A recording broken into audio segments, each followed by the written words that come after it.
Hello friends, welcome to my new vlog. ये है हमारी इंडियन रेवन की टाउनशिप। आज संडे को हम घूमने के लिए निकले हैं।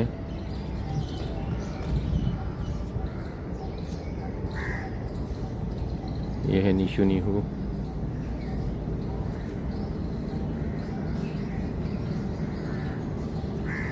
निशु नीहू इधर आ बेटा। क्या कर रहा था बेटा? कैसा लग रहा है इधर? नाश्ता हो गया? न्यू क्या किया बेटा नाश्ते में?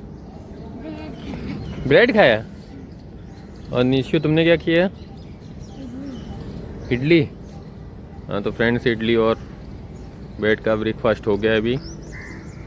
अभी हम लोग जाएंगे घूमने के लिए, तो ऐसे नज़ारे आपको दिखाते रहेंगे। Thank you. Wait for next vlog.